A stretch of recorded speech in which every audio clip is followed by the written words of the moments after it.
Button, 1 minute 19 secondes, 753. Il est le seul à être passé sous la barre de la minute 20 sur un tour. Préparation également du côté de chez Renault avec Fernando Alonso qui est en train de vérifier que sa visière est bien fixée. Avec Jarno Trulli évidemment qui est en train de vérifier si sa visière est parfaitement fixée. Il est en train de vérifier les derniers détails, tout comme Michael Schumacher qui se prépare, qui se concentre. Et c'est l'une des qualités du champion allemand. Jacques, on va parler également des clés de la course sur ce Grand Prix. Et d'abord, évidemment, ici à Imola, ce sont les vibreurs qu'il faut savoir parfaitement négocier pour aller chercher la pole position. Michael Schumacher s'est fait rappeler à l'ordre lors de la séance de qualification et c'est Jenson Button qui a réalisé la pole. Et oui, on vous l'a fait voir tout à l'heure, la démonstration a été faite au 12e virage à la chicane haute. Ces vibreurs, à l'intérieur, très agréable à prendre, on peut les prendre facilement. Par contre, à l'extérieur, avec un angle très important et des trottoirs très meurtriers pour les voitures et les suspensions, on l'a expliqué pendant toutes les séances d'essai, Christophe, c'est très important ici de passer très bien sur les vibreurs. La concentration du pilote Rubens Barrichello qui est en train de s'isoler tout simplement pour aller chercher et puiser en fond de lui la concentration ultime afin de parfaitement aborder le premier virage, parce que le premier virage c'est un virage extrêmement compliqué à négocier avec un énorme freinage. Ça, Jacques, aussi, ça peut être l'une des clés de ce Grand Prix. Et oui, circuit d'accélération de freinage, donc le freinage il est très important. On sait que les Formule 1 aujourd'hui ont des disques beaucoup plus fins qu'elles n'ont jamais eu. On sait qu'on a mis des pneus beaucoup plus performants, donc les freinages ont été retardés d'autant et évidemment les freins chauffent pour ainsi dire maintenant presque sur tous les Grands Prix.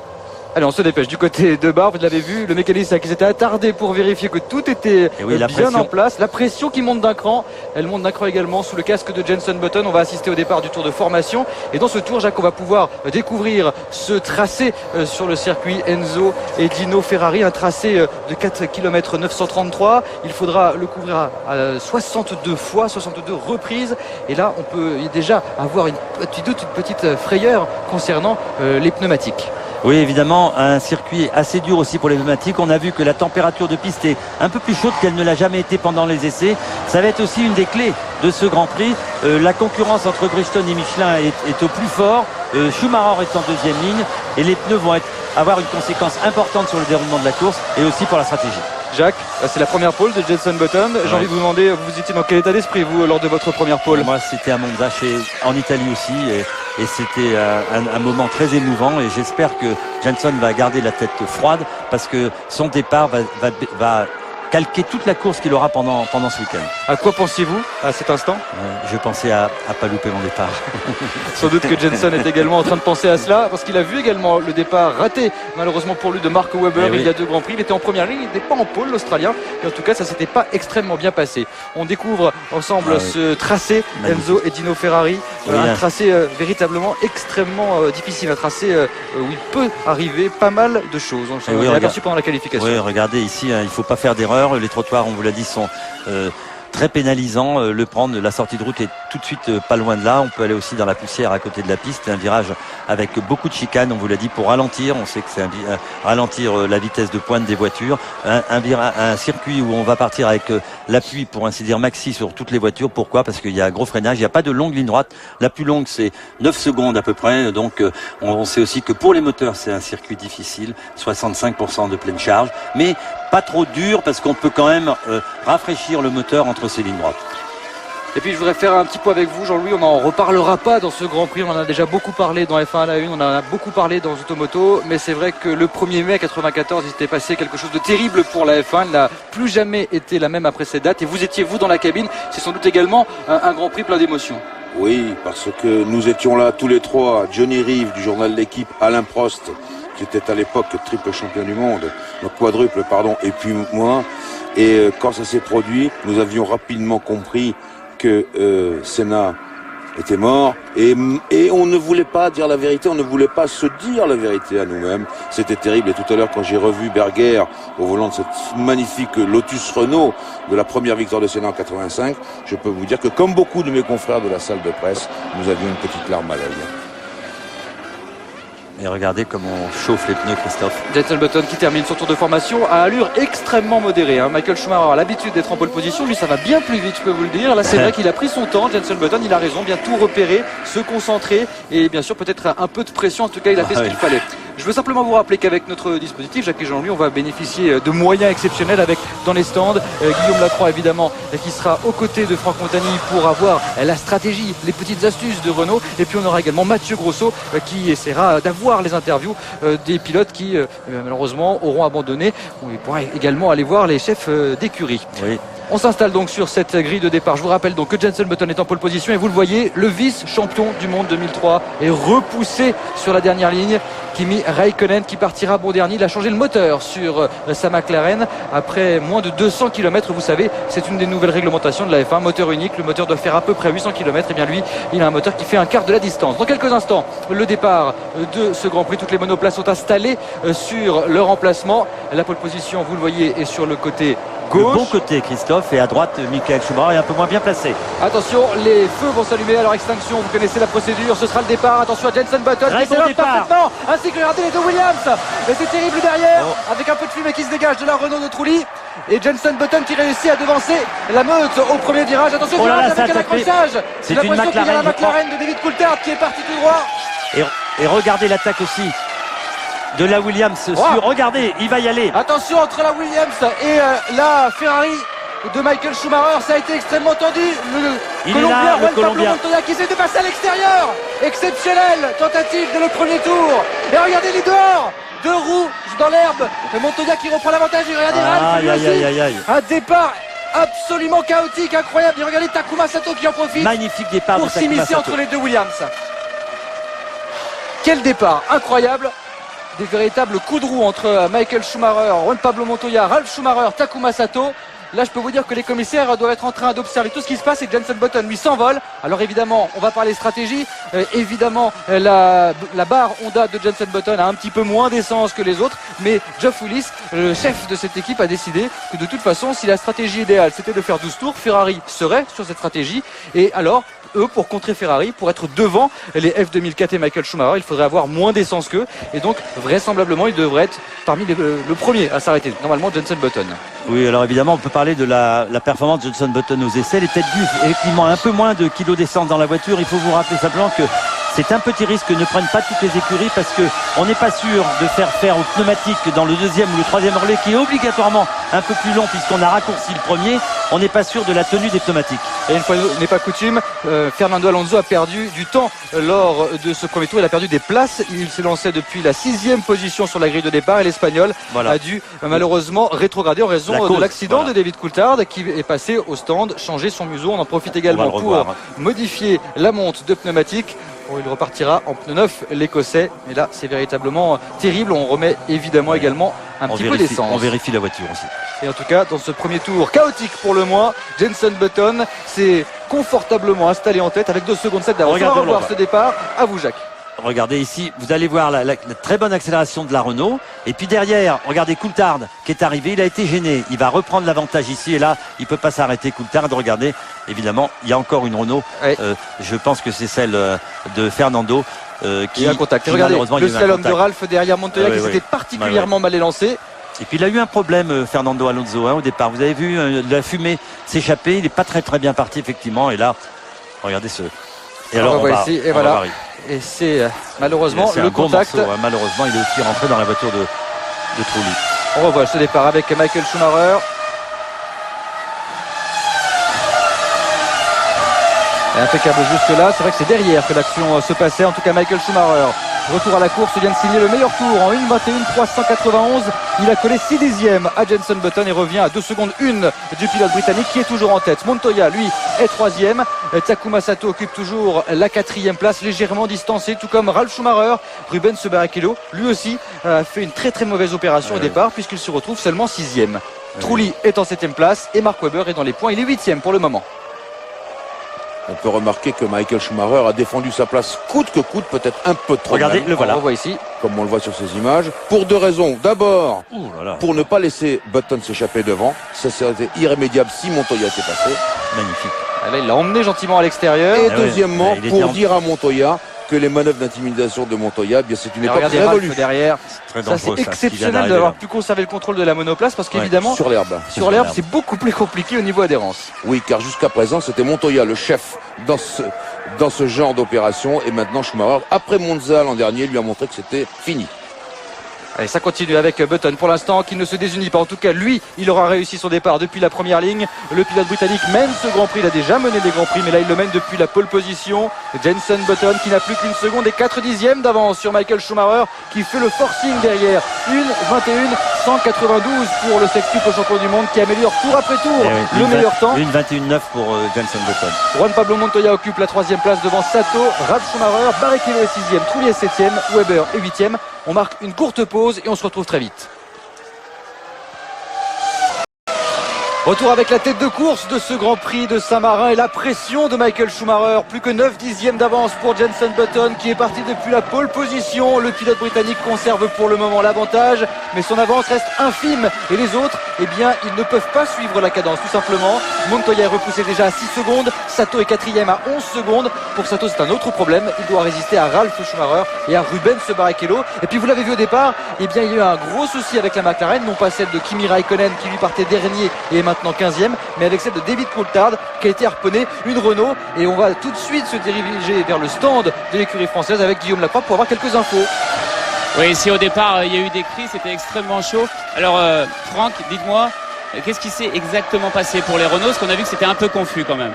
Ouais, c'était un petit peu compliqué. Déjà il y a Arnaud qui a eu pas mal de wheel spin, de patinage au début. Ensuite on voit l'accrochage avec David Coulthard qui n'est pas dû à un problème des Renault, mais qui est dû essentiellement un problème avec ce qui s'est passé au départ entre la Ferrari de Barrichello et un autre concurrent qui a ralenti. Derrière, les deux Renault se sont retrouvés à ralentir très fort. On voit les deux Renault quasiment arrêtés avant le virage. Et à ce moment-là, on voit David Coulthard qui arrive avec beaucoup de vitesse derrière et qui se retrouve obligé de partir sur la droite, mais qui arrache quand même son aileron avant. Et juste pour revenir sur un petit truc, c'est que honnêtement, ça m'étonnerait fortement qu'il y ait des personnes qui fassent 2 arrêts. Tout le monde va faire 3 arrêts. Et la seule petite différence qu'il pourrait y avoir, c'est une différence de pneumatique entre les deux Ferrari, celle de Barrichello et celle de Schumacher. Ouais. À part ça, je pense que ça va être une course grosso modo assez d'attente, parce que c'est pas un circuit qui permet de doubler et c'est pas un circuit qui abîme beaucoup les pneus. Donc ça veut dire que les voitures vont vite quand elles n'ont plus d'essence. Donc même si on est coincé dans le trafic, je pense que les gens vont rester. C'est complet, non? Oui, c'est complet là. On n'hésite pas à repasser, on passe dans 1 heure maintenant, parce que là c'était tellement complexe. En tout cas, Button, lui, est en train de résister à Michael Schumacher et c'est quelque chose tout de même s'il n'y a plus que 7 dixièmes, il grignote millième après millième le sextuple champion du monde. Nous sommes avec lui. Furtivement, malheureusement, Button toujours en tête après cette tour. Normalement, on va rentrer dans sa fenêtre de ravitaillement. Vous savez, Radio Paddock nous indique parfois quelques petites informations sur des rumeurs, des bruits qui circulent. Et a priori, on estime le premier arrêt de Button entre le 8e et le 11e tour. J'en veux une petite précision là-dessus. Oui, je voulais préciser que comme il a beaucoup plu hier soir, c'était comme un Karcher sur la piste avec l'orage. Eh bien, on se retrouve un peu dans la situation de vendredi matin avec peu de gomme sur la piste et que par conséquent, il va y avoir une usure très rapide des pneumatiques. Massa est au stand et un drapeau jaune avec la sortie de Pantano qui apparemment n'a pas souffert sur cette sortie, sont tenus au virage numéro 12. J'attends la confirmation par les officiels. En tout cas, le drapeau jaune est toujours brandi. Attention à ne pas doubler à cet instant parce qu'on peut se prendre une grosse pénalité. Apparemment, c'est Nick Heidfeld finalement qui sort de la voiture. C'est vrai que Pantano maintenant a également un casque tout jaune. C'est difficile, hein. En tout cas, non, c'est bien Pantano. C'était une erreur au niveau du synthé, puisqu'on s'aperçoit que c'est Pantano qui est arrêté dans le 2e secteur. C'est Aqua Minéral, vous avez vu dans la descente cet énorme freinage. Bon, il a la chance, et là aussi, voilà pourquoi Massa a dû s'arrêter au stand. Là c'était physique là par contre. Là il n'y a pas d'erreur de synthé. En tout cas sachez que ce n'était pas Heidfeld comme ils l'ont indiqué les organisateurs de ce Grand Prix, mais c'était bien Pantano qui a connu un problème. Et Montoya qui rentre au stand tout de suite au 8e tour. Vous voyez un premier relais extrêmement court. Mark Webber va imiter le pilote colombien. On a donc Montoya, Webber qui sont au stand et regardez, ça repart de justesse devant le museau de Mark Webber. Il repart le Colombien après un arrêt là encore très court. Ça se confirme. Ce sera évidemment 3 arrêts. Juste une précision, 80 km/h dans les stands et pas 100. Oui, attention pour cette course, oui. Par la commission permanente de la Bien F1. sûr, parce que ce qu'on disait déjà, elle est très étroite cette piste. C'est ce paddock.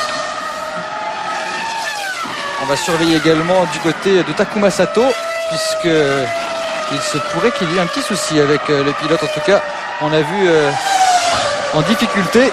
Il est arrêté. Mais je ne crois pas. À mon avis, non, mais ce sont les informations fournies. Les infos sont terribles. Il y a sur notre écran. Il y a quelques bugs sur notre il y en a écran. pas quelques, On il y en ne a vous le cache énorme. pas. Alors il pourrait avoir perdu son transpondeur, ça c'est absolument impossible puisque c'est dans la voiture. Avant, en tout cas. Il rentre. Et en tout cas, il va Button, rentrer, Button. Jenson Button, le leader. Il était sous la pression de Michael Schumacher. Et il rentre au stand comme on nous l'avait indiqué. Allez, un arrêt extrêmement rapide pour le pilote britannique. On va regarder cela avec attention. 9 secondes 7, très exactement.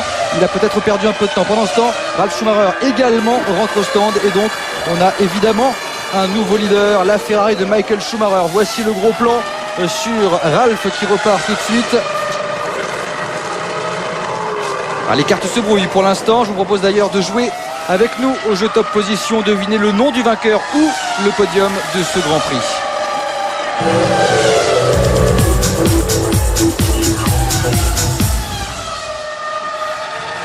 TF1.fr ou le téléphone 32 80 34 centimes la minute pour gagner un stage de conduite de sécurité sur l'ensemble de la saison, une voiture d'une valeur de plus de 35 000 €. Avec Christian Klein, il y a un petit souci pour redémarrer.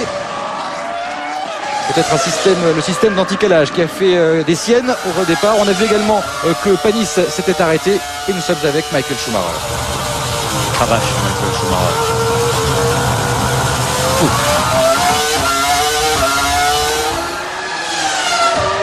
Meilleur tour, une 20-411. À l'instant, Michael Schumacher qui améliore une 20-411 exactement. Jacques, ça va extrêmement vite sur ce début de Grand Prix, beaucoup plus vite que l'an passé. On a gagné à peu près 2 secondes au tour. Un gain exceptionnel. Une 20-411, on se rapproche des conditions de vendredi matin. Il avait fait une 20-0. Michael Schumacher. Et le record l'année dernière du tour pendant la course, c'était le même Schumacher en 1:22.491. C'est pour dire le progrès effectué. Regardez messieurs, Barrichello qui est passé par la case de stand à son tour. Sato aussi s'est arrêté. Oui, comme quoi il y avait véritablement un bug au niveau de l'informatique. Tout est rentré dans l'ordre. Et tant mieux d'ailleurs pour le pilote japonais qui a fait un très très beau début de Grand Prix. Attention à cette sortie des stands, là encore extrêmement juste pour conserver l'avantage. On a vu Ralf Schumacher qui a devancé de justesse la Ferrari de Rubens Barrichello. Et Michael Schumacher qui est en train d'améliorer encore une fois. Exceptionnel ce qu'il est en train de faire. Le pilote allemand, 22.9 dans le premier partiel, 26.9 dans le deuxième. Et on va aller tout de suite du côté de chez Franck et Guillaume. Franck, je vous assure, il est comme un fou devant les écrans de la course. Franck, vous me disiez, ça va aller vite.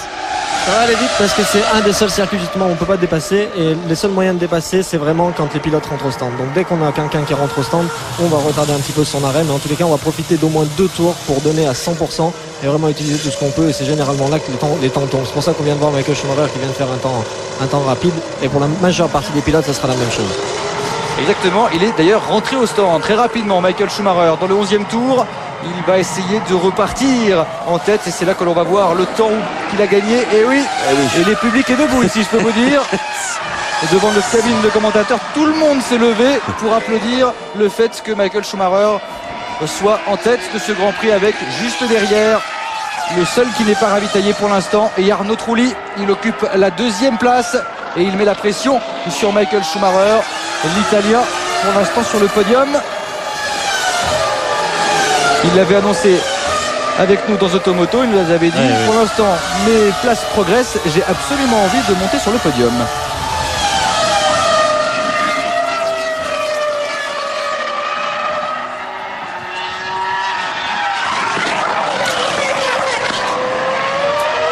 Michael Schumacher donc en tête avec Trulli en 2e position. On va attendre que les positions se stabilisent à la suite des arrêts ravitaillement. Button est 3e, Montoya 4e, Ralf Schumacher 5e, Barrichello est retombé au 6e rang devant Fernando Alonso, et Fisichella qui partait d'extrêmement loin parce qu'il avait connu un problème de boîte de vitesse est 8e. Lui non plus n'a pas ravitaillé. Suivent Raikkonen. Raikkonen aussi.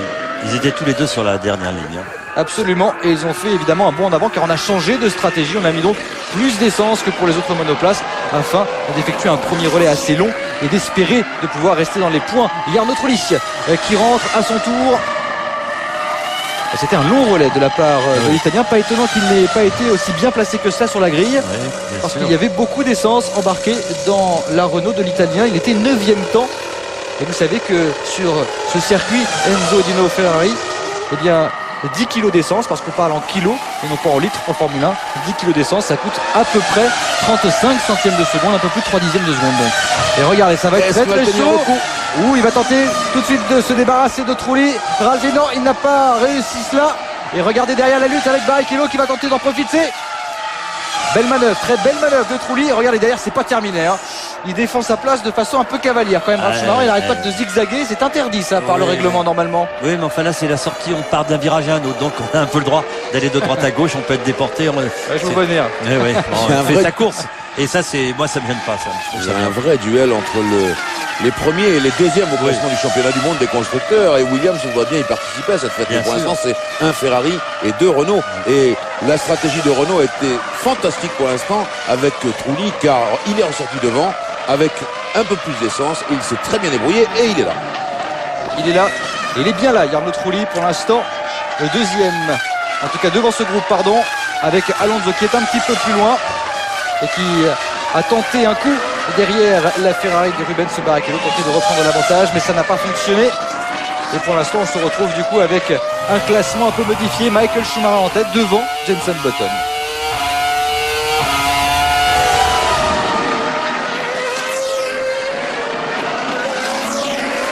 Et attention, on vous le rappelle, ces chicanes qui sont extrêmement difficiles à franchir.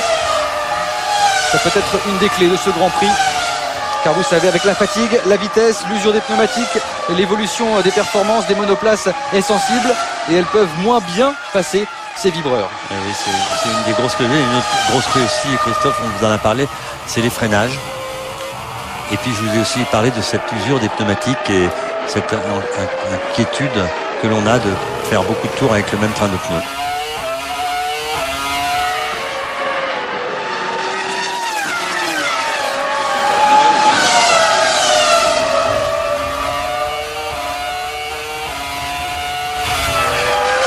Il y a un beau petit paquet, vous le voyez à l'écran, des voitures qui sont en lice pour la 4e place. Trulli, Schumacher, Barrichello, Alonso et un peu plus loin Sato, mais ils sont là. Ces 5 voitures. Et entre le 5e Ralph, Schumacher et Alonso, il y a une seconde, simplement. 3 voitures regroupées en 1 seconde environ.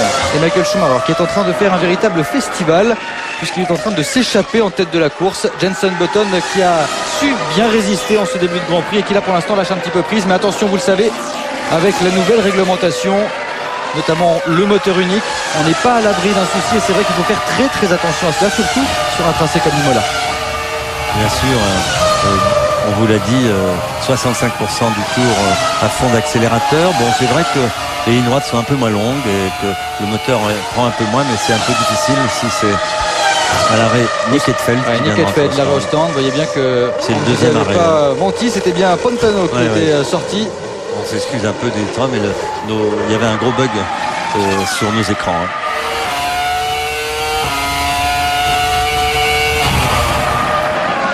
Et toujours la lutte avec la Williams de Ralf Schumacher, pressé par Rubens Barrichello.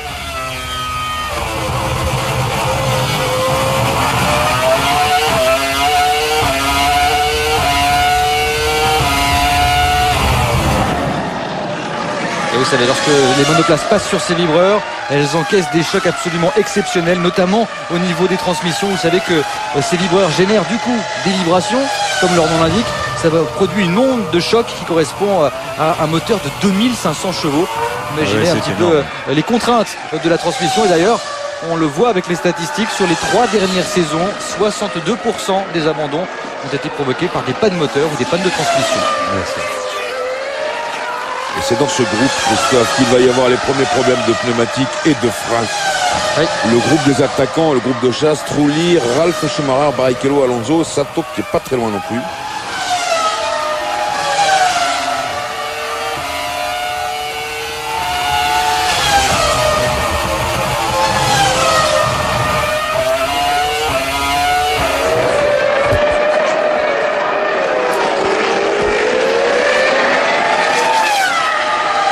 Michael Schumacher toujours aux avant-postes, Jenson Button à 8 secondes, Juan Pablo Montoya pour l'instant sur le podium, et puis derrière Trulli qui est intercalé avec le groupe Ralf Schumacher Schumacher, Barrichello, Alonso roue dans roue pratiquement. Et Takuma Sato qui est retombé au 8e rang mais qui est également à distance.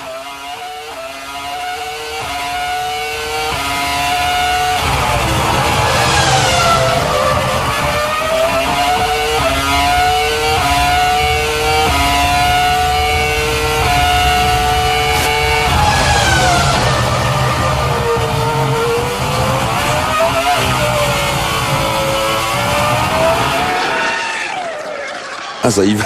Oui. Ça va fort. C'est ça qui me Superbe regarde. image. Jacques Capiteri, ça va être dur pour la voiture. Bien sûr, bien sûr. Regardez ça. Il demande, il lui fait donner tout ce qu'il peut, mais les autres aussi, naturellement. Alors, c'est Trulli qui est en train de revenir sur Montoya gentiment. Il tourne très très vite. Et il est en train de revenir. Il est maintenant à 4 secondes et 4 dixièmes. Le pilote italien. C'est l'écart entre la 3e place de Montoya et la 4e de Trulli. Derrière, on a vu l'attaque de Barrichello avec cette petite dérobade du train arrière. Et Ralf Schumacher qui poursuit sa course et qui tente de conserver l'avantage. On va en profiter d'ailleurs pour jouer ensemble à notre jeu Top Position. Deviner le nom du vainqueur de ce Grand Prix ou le podium.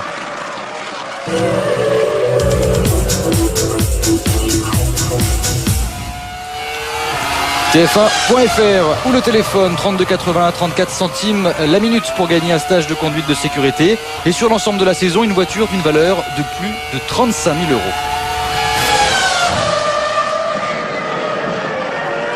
€. Et pour l'instant, écart stable entre ces deux hommes. Ralf Schumacher, une demi-seconde d'avance sur Barrichello.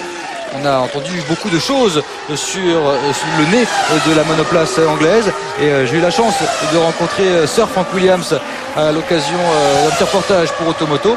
Et il m'indiquait que pour l'instant, il n'était pas au courant de cela et que ça ne devrait pas être le cas d'ici extrêmement longtemps. Allez, on se dédouble des retardataires du côté de Trulli. Et on voit les écarts qui restent tout de même infimes. Il a perdu beaucoup de temps Trulli en suivant la Minardi, vous avez vu, malheureusement il a perdu 1 seconde 5 dans ce tour sur évidemment Montoya. Et évidemment dans ces cas-là il faut tout de suite se calmer afin de ne pas commettre d'erreur, vouloir rattraper le temps perdu. Et on revoit la sortie. Terrible sortie, Elle lui a échappé totalement, mais on avait vu déjà depuis le début du week-end la Jordan extrêmement vive, extrêmement instable. Et un Pantano qui est chez lui ici en Italie est très excité aussi, attaquant très très fort sur les vibreurs et partout. Bon ben voilà, là on avait un freinage très délicat en descente à très grande vitesse et il n'a pas pu échapper à l'erreur. On a vu là une petite trace sur la piste dans cette chicane. J'espère que c'est pas d'huile. Oui. Et malheureusement j'ai l'impression quand même que ça peut en être. On a vu un petit peu d'huile qui sortait de la Minardi. Oui. Mais la trace n'est pas énorme. Non. Regardez la Minardi qui maintenant fait.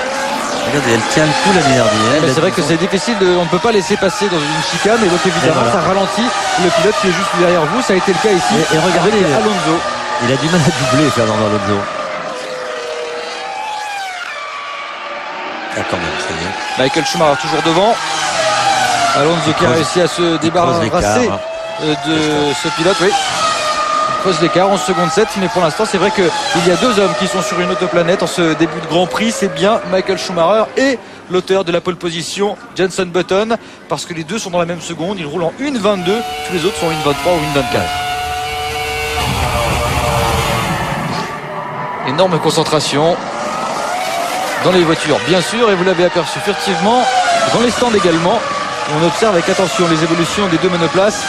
Et pour l'instant Michael Schumacher qui vient de boucler le 19e tour en 1,21 671, c'est-à-dire pratiquement une seconde plus vite que tout le monde. Je suis en train de demander, Christophe, si les voitures Trulli, Schumacher, Barrichello, Alonso, Sato, on leur a pas remis, ils sont restés assez longtemps sans un peu plus d'essence. Ce qui tendra à le prouver, c'est les temps en tour qu'ils sont en train d'effectuer. Ils sont un peu plus lents qu'ils ne l'ont jamais été. Alors c'est vrai qu'on vient de doubler des attardés, mais quand même ça me paraît un peu étrange. Vous savez déjà dans le domaine des pneus. Et attention la lutte avec Fisichella, pardon, qui met la pression sur Takuma Sato. avec dans son aileron arrière aussi Kimi Raikkonen. Ils occupent la 8e et la 9e place. Et je vous rappelle que dans la Sauber, il y a le moteur Ferrari 2004. Donc c'est clair que c'est un des meilleurs moteurs du plateau. Tout comme d'ailleurs le moteur de la barre Honda. Et derrière, on voit déjà le retour de Kimi Raikkonen aux affaires, qui est un petit peu bloqué par ces deux pilotes. Dans le domaine des pneus, on a vu que Ferrari avait choisi des pneus différents pour Barrichello et pour Schumacher. Il est probable que dans toutes les autres équipes, on ait aussi fait des stratégies différentes. Bien sûr. Michael Schumacher aux avant-postes de ce Grand Prix de Saint-Marin avec environ 12 secondes d'avance sur Jenson Button. Juan Pablo Montoya est toujours sur le podium. Trulli est 4e, Ralf Schumacher 5e, Barrichello 6e, Alonso 7e. Sato est dans les points, il occupe le 8e rang. L'arrêt ravitaillement de David Coulthard. Et nous, on va très rapidement marquer une pause dès que l'Écossais sera reparti. Allez, c'est reparti pour l'Écossais. On se quitte quelques instants. Michael Schumacher toujours leader après 22 tours de ce Grand Prix de Saint-Marin. Il devance Jenson Button et Montoya. Trulli est 4e et tente de revenir sur le Colombien. Il est poursuivi par Ralf Schumacher, Rubens Barrichello, Alonso est 7e, Sato est 8e. Et tous ces hommes sont en quelques dixièmes seulement, puisque entre Jarno Trulli qui occupe la 4e place et Fernando Alonso qui occupe la 7e, il y a environ 3 secondes. Donc tous ces hommes sont, on le voit sur cette image, sur la même image. On retrouve tout simplement les deux pilotes Renault, Ralf Schumacher et Rubens Barrichello. Et voilà.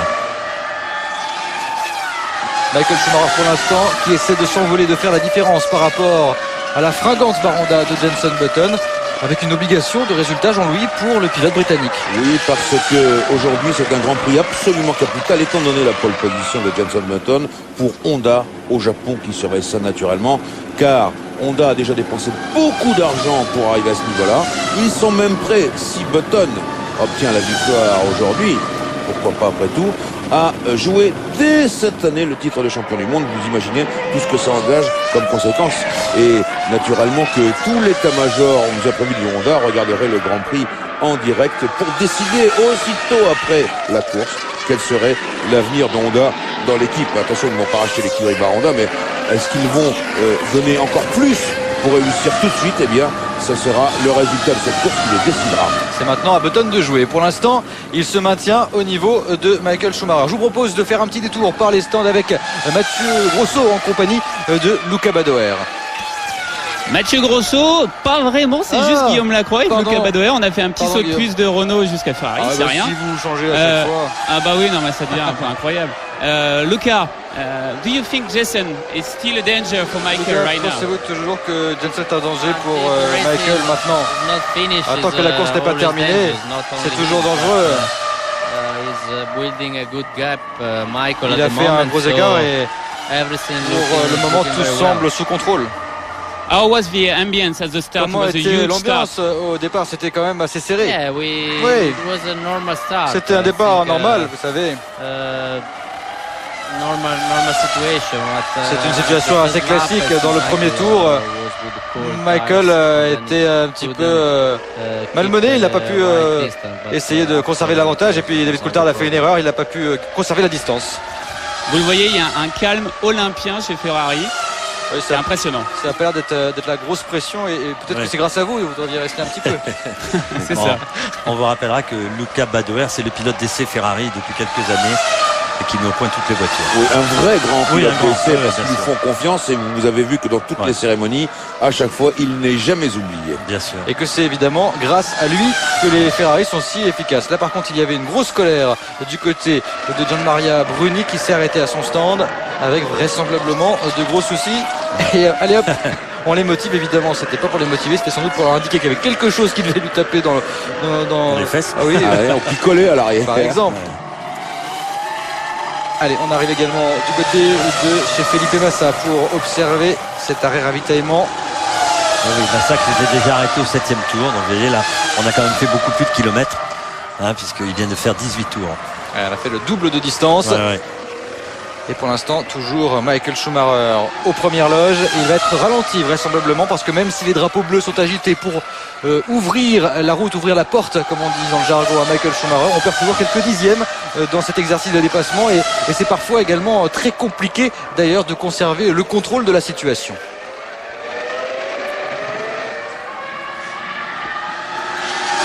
que devant, Alors, il y a également une lutte avec la McLaren. Oui. Ah, attention. Et l'arrêt, le deuxième arrêt de Juan Pablo Montoya. Lui, par contre, il a également fait évidemment un petit peu plus de tours que lors de son premier relais. Beaucoup plus, Montoya s'est arrêté au 8e tour, je crois. Et c'est reparti là encore avec un arrêt extrêmement court.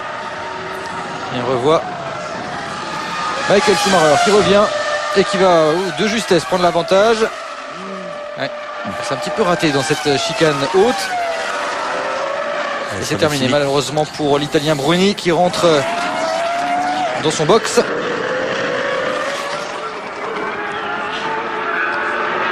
Et Michael Schumacher toujours en tête, en train de tailler la route. Jarno Trulli est 4e, Fernando Alonso est 7e. Et on va se retrouver du côté de chez Franck Montagny.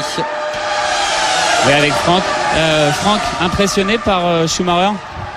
Ouais, je viens d'entendre ce que Lucas vient de dire. Je peux vous dire que quand j'étais au volant d'une auto durant une course, quand je roule une seconde 8 plus vite que les autres, je ne me fais jamais de soucis. Et à part un problème mécanique, je vois pas ce qui peut m'empêcher de gagner la course, quoi. Bon, un petit mot pour Renault. Comment ça se passe pour vous?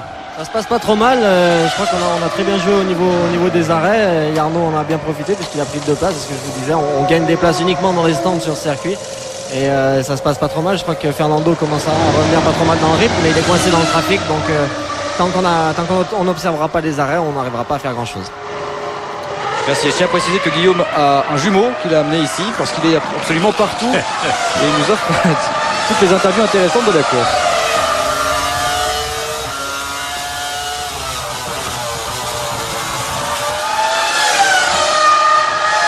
Et la prudence de Michael Schumacher tout de même, qui n'escalade pas trop les vibreurs afin d'économiser un petit peu sa monoplace, car vous le savez, dès qu'une monoplace franchit un vibreur, eh bien c'est des contraintes pour les suspensions qui sont très très importantes.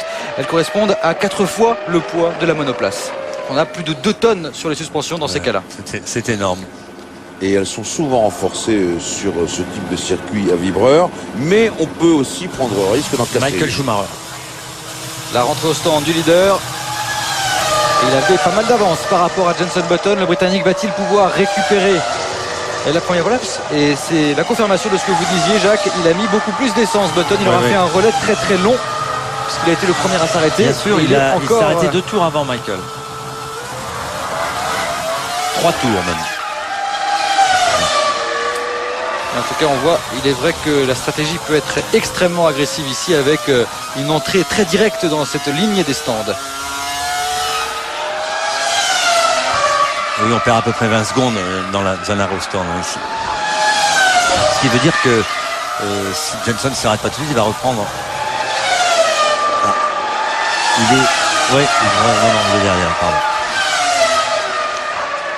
Et il s'est arrêté pratiquement en même temps. En même temps. Vous avez pas vu. Et Jarno Trulli 3e. En tout cas, il avait fait un très très long deuxième relais. Jenson beaucoup plus long que celui de Michael Schumacher.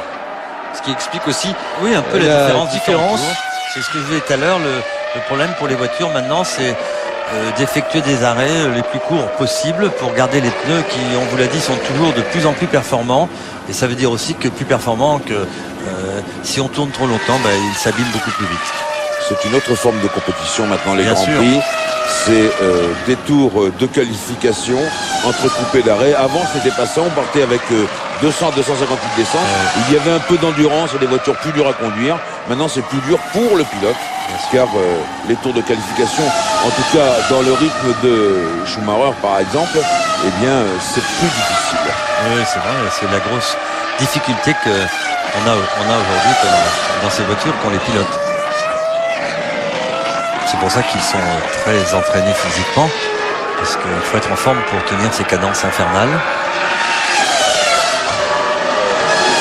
Il ne se quitte pas depuis le début de ce Grand Prix, même si là ils vont devoir... Et non, il ne se quitte pas du tout, vous voyez, il rentre à 2. Ralf Schumacher, Rubens Barrichello, c'est bien cela. Alors attention. J'avais l'impression que Ralf n'était finalement pas rentré. Eh bien si, le réalisateur nous a permis de nous en apercevoir. Examen. Ça va être en même temps. Allez! Ah oui, il va partir peut-être juste devant, ça va être très juste. Et ça me Sato rappelle un qui vient petit de rentrer. peu Barrichello sur Jarno Trulli. Oui. Alors il faut rappeler que Barrichello, enfin l'écurie Ferrari, qui est responsable du lancer de son pilote, du démarrage de son pilote, avait pris $10 000 d'amende pour l'avoir fait partir devant Trulli. Et maintenant, peut-être qu'on est en train de mettre la main au portefeuille du côté de chez Williams. C'était à Bahreïn. Oui. C'est l'écurie qui est responsable. Là, c'est pas du tout Barrichello à Bahreïn. En tout cas, c'est extrêmement bien joué de la part de l'équipe Williams. C'est vrai que parfois, certains critiquent la stratégie de Williams. Et bien là, pour un coup, ça permet en tout cas à Ralf Schumacher de gagner une place dans les stands. Oui. C'était juste, mais... Comme on dit, c'était gaillard, mais c'était ils vont peut-être se rattraper au prochain arrêt. Parce qu'on a dû mettre un peu moins d'essence, à mon avis, dans la voiture de Ralf Schumacher. Il va donc être obligé certainement de s'arrêter avant Barrichello et reperdre sa position. Mais bon, en tout cas, c'est bien joué. Et effectivement, s'il arrivait maintenant à distancer le pilote Ferrari, évidemment, ça serait tout bénef pour lui. Il était 4e, Ralf Schumacher, avant cet arrêt. Il visait le podium. Justement, on va en profiter pour jouer à notre jeu top position. Cette 3e alerte, devinez le nom du vainqueur ou le podium de ce Grand Prix.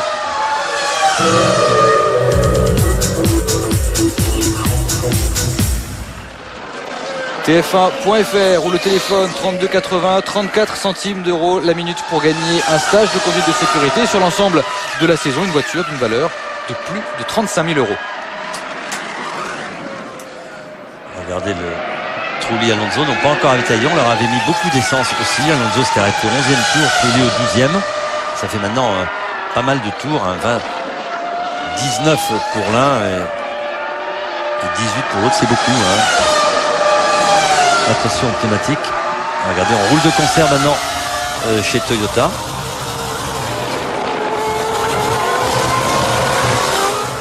Michael Schumacher derrière les deux Toyota. On va en profiter pour faire un petit détour par le stand Renault avec décidément il est partout Guillaume en compagnie de Franck. Ah oui, j'apprends beaucoup ici. Franck, vous disiez effectivement que les voitures doublaient dans les stands. C'est le cas. Alors un petit point sur les pneus. Vous m'expliquiez ce qu'on appelle le graining. On a déjà parlé. C'est ces petites morceaux de gomme qui se décollent du pneu mais qui restent sur le pneu et qui se déplacent de la droite sur la gauche en fonction des virages. Donc qui font que le pneu perd réellement de l'adhérence. Par contre, je me permettais de regarder un petit peu les temps. Et là, on peut s'apercevoir que Michael Schumacher, après son relais, a vraiment des temps très bas par rapport à ce qu'il faisait. Et quand on regarde les temps... Merci Fernando. Quand on regarde les temps de Montoya, par contre, qui a dû, on suppose, sortir avec des pneus plus soft, c'était des temps, dès qu'il est sorti des stands, beaucoup plus rapides. C'était de l'ordre de 21, 21,5. Et ça permet d'avoir une petite constance, une petite analyse au niveau des pneus. Il y a une grosse dégradation entre les premiers tours et le milieu du run, c'est-à-dire que les premiers tours, les voitures sont très rapides, spécialement pour les Williams. Sur le milieu du run, on perd grosso modo comme 2 secondes et sur la fin du run, on revient dans ces temps-là. C'est quelque chose qui ne se passe pas réellement chez Ferrari. On a plutôt des temps qui sont moyens au début mais qui sont pas très rapides et qui deviennent de plus en plus rapides sur la fin. Mais on n'a pas un drop comme ça peut se passer chez nous de Michelin. Là encore, c'était assez clair, Guillaume, je crois. Et le graining, simplement pour être complètement complet, c'est une destruction superficielle du pneumatique en raison de conditions d'utilisation inadaptées. Un des facteurs, par exemple, ça peut être la chaleur.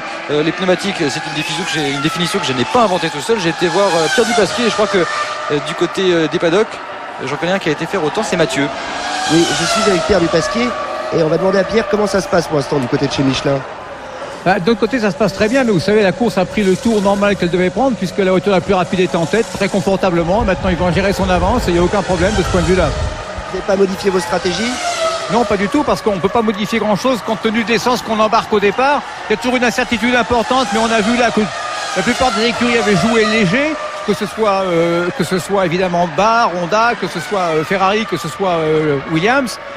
Ils ont joué relativement léger, donc ils se sont arrêtés entre le 8e et le 11e tour.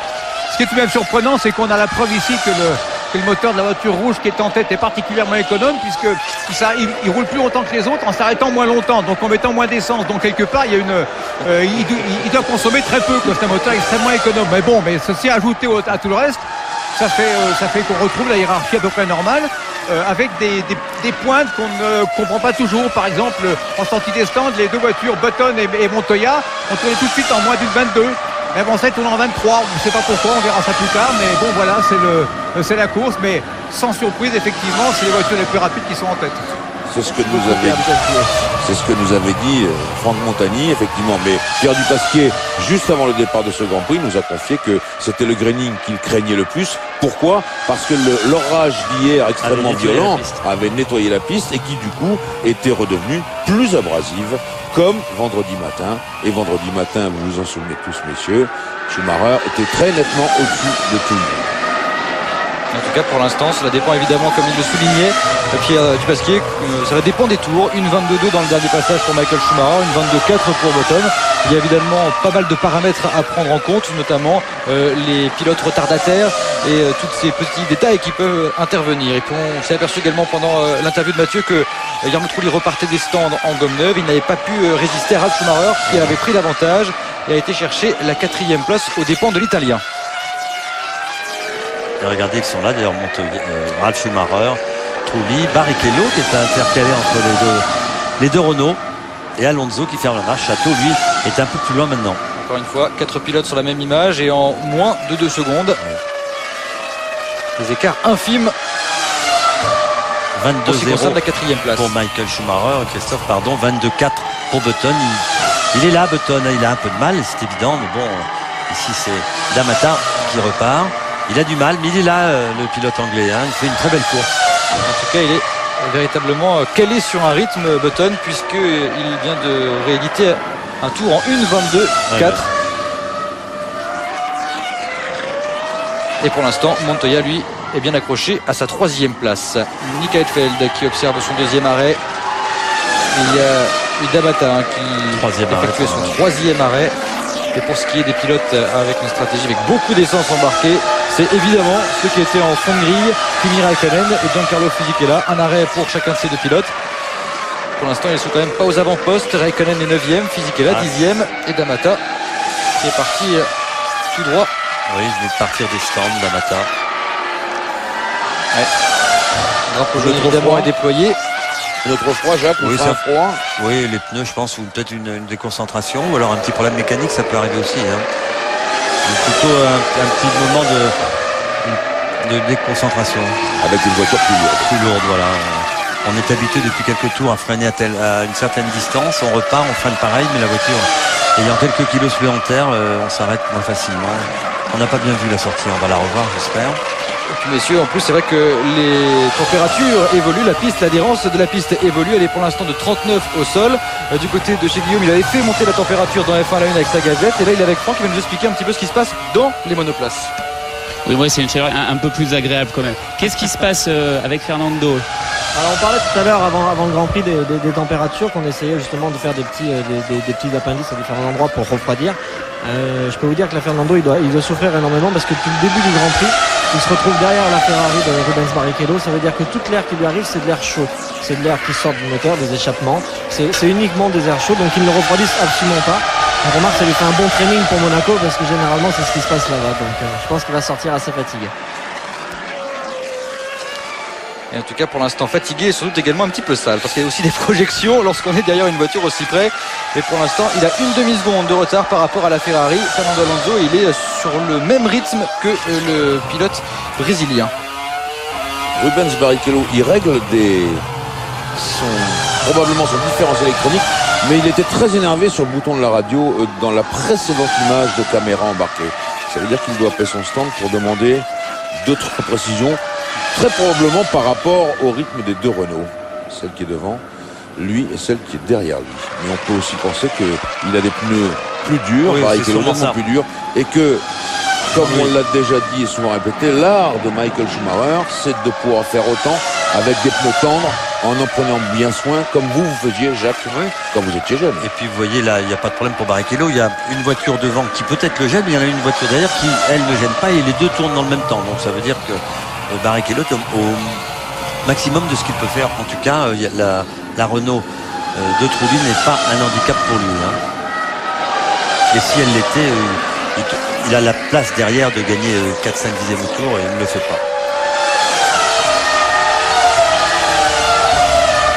Alors vous savez, souvent quand on suit une voiture comme ça, on a souvent tendance à s'endormir un peu, excusez-moi, c'est pas vraiment s'endormir, mais à calquer son rythme sur la voiture qui vous précède. Et pour l'instant, en tout cas, je peux vous dire que Trulli, il est quand même sur le rythme le plus élevé possible, parce qu'il essaye de revenir sur Ralf Schumacher qui n'est qu'une seconde et demie devant lui. Oui, il y a une très très belle bagarre qui dure depuis le début de la course d'ailleurs. Il y a un entre regroupement. ces 4 pilotes. Et pour l'instant, Michael Schumacher, après 36 tours toujours en tête, il vient de tourner en 1:22,220. Oui, c'est vrai qu'en fonction de l'évolution de la température, les performances se stabilisent. Bien sûr, on n'est pas à mi-course, mais enfin, en tout cas, on a encore du chemin à faire.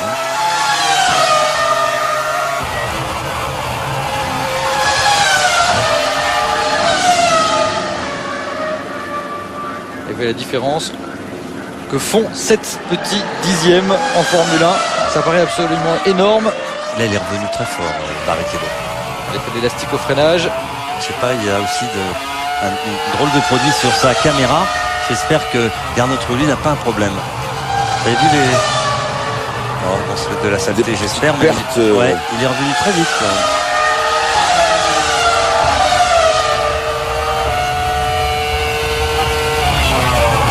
Vous avez vu, à chaque fois qu'il rétrograde Trulli, il y a une projection à l'arrière de sa voiture.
On a bien profité de cette vue en caméra embarquée. On va marquer une courte pause, mais on va se retrouver ensuite pour la lutte entre Trulli, Barrichello et Alonso. À tout de suite. Et la lutte se poursuit après 39 tours à Saint-Marin entre Jarno Trulli, Rubens Barrichello et Fernando Alonso. Ils sont roue dans roue. Ils se battent pour la 5e place, Trulli est 5e. Il n'est pas loin d'ailleurs de Ralf Schumacher. Il n'y a que 3 secondes d'écart entre l'Allemand et l'Italien. Barrichello occupe la 6e place. Alonso est 7e. Très très près du pilote brésilien. Tout à l'heure, Franck nous a expliqué que c'est vrai que ça devait être très très dur d'être derrière parce qu'on a très chaud et puis on se prend pas mal de projections. Et puis on avait l'impression qu'il y en avait d'ailleurs des projections sur la voiture de Jarno. On va aller aux nouvelles avec vous, Guillaume. Est-ce qu'il se passe quelque chose de grave sur la Renault de Trulli? Écoutez, on ne peut pas être mieux placé. On est derrière Fabrice Lhomme qui est l'ingénieur moteur de Jarno Trulli. Il y a une intensité chez Renault qui est impressionnante. Franck, on peut s'inquiéter pour Jarno Trulli? Non, Bon, non, il n'y a vraiment pas à bravo, s'inquiéter. merci. Tout va bien, on a 6 écrans de contrôle sous les yeux, il n'y a aucun souci. Les seuls trucs que l'on voit en fait, c'est lors des freinages, c'est la poussière de carbone qui s'évacue des freins, parce que les freins sont montés en température depuis le début du Grand Prix. Et là on commence à attaquer l'usure du frein. Donc on n'est plus dans la meilleure phase d'utilisation ni du disque ni des plaquettes. C'est pour ça qu'on a de plus en plus de poussière qui s'échappe des roues. Merci. Et ce que l'on voit aussi, Franck, c'est que les deux Renault roulent en compagnie d'une Ferrari. Et ça, je peux vous dire que pour l'image de marque de Renault, c'est extrêmement important. Si on fait de la Formule 1, c'est pour ça aussi. Eh oui. Enfin, le réalisateur de la RAI nous a retrouvé Jenson Button qui est toujours évidemment en 2e position, intercalé entre Michael Schumacher et Juan Pablo Montoya. Button qui a effectué un début de Grand Prix absolument parfait. On note d'ailleurs qu'elle se ferrarise un petit peu cette Baronda. Ouais, elle a employé en tout cas le même principe, c'est-à-dire un petit aileron supplémentaire ajouté au niveau de la boîte à air, c'est-à-dire juste en dessous de la caméra que l'on aperçoit en orange. Juste en dessous, il y a ce petit aileron rouge. Ils ont gagné également un petit peu de poids sur la voiture afin de mieux répartir le poids, mettre du lest à certains endroits là où il est nécessaire. Et puis évidemment, on a également un peu travaillé sur les suspensions, et vous savez que cette écurie a beaucoup tourné ici en compagnie de Ferrari d'ailleurs à Imola, et que ce n'est pas étonnant donc de voir Button aux avant-postes, même si de plus il reste sur une très très belle série de podiums consécutifs. Oui, une progression évidente de la Baronda. Jean-Louis vous expliquait tout à l'heure le problème des moteurs. On a énormément travaillé, mais aussi on a conçu chez Baronda une voiture qui, on vous le rappellera, suscitait un peu de sourire en début de saison par rapport aux essais qu'on avait fait. Regardez ici les freins. Ouais. Il a du mal. Il y a un problème. D'abord, de toute façon, chez McLaren, on a des petits soucis de freinage. On l'avait notamment constaté à Bahreïn, des soucis de disque à l'avant, un disque cassé pour David Coulthard. Et c'est vrai que c'est un petit peu le point faible, on va dire, de cette monoplace. Il y en a évidemment d'autres. Elle n'est pas encore complètement fiable. On s'en est aperçu depuis le début de la saison. Mais c'est vrai que du côté de chez McLaren, on travaille beaucoup et pour l'instant, on est un peu distancé de la lutte pour le podium et pour les points d'ailleurs. Oui, parce que Christophe, pour l'instant, il n'y en a pas une dans les points. Et on sait exactement maintenant quel est le problème qui concerne le moteur Ilmor des McLaren Mercedes. C'est un problème de bloc moteur et plus exactement de carter sec. Seulement, voilà, on l'avait dit dans un précédent reportage, chez Mercedes, ils ont voulu reprendre à leur compte la fabrication du bloc et pour l'instant, ils n'arrivent pas à faire ce bloc suffisamment fin et par conséquent, pour des questions, n'est-ce pas, d'espace dans le carter sec, eh bien, l'espace pour la circulation de l'huile, eh bien, on n'arrive pas à régler le problème. Et il faudra attendre encore plus de longues semaines avant que le moteur Mercedes puisse retrouver un certain tonus. Et ça se fait pas en 2 jours, Jean-Louis? Non, bien sûr que non. C'est la partie la plus importante du moteur. Mark Webber maintenant qui rentre dans les stands. Il était 13e, le pilote australien, rentré dans les points à l'occasion du dernier Grand Prix. On se rappelle sa première ligne. Il y a 2 Grands Prix en Malaisie. C'était mal terminé. D'abord au départ, un petit souci. Et c'est exactement l'inverse qui s'est passé pour Jenson Button, qui a eu le plaisir de pouvoir mener ce Grand Prix depuis la pole position.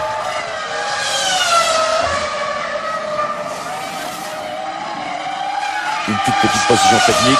C'est un problème électronique qui a stoppé brutalement Damata et sa Toyota. Merci Jean-Louis.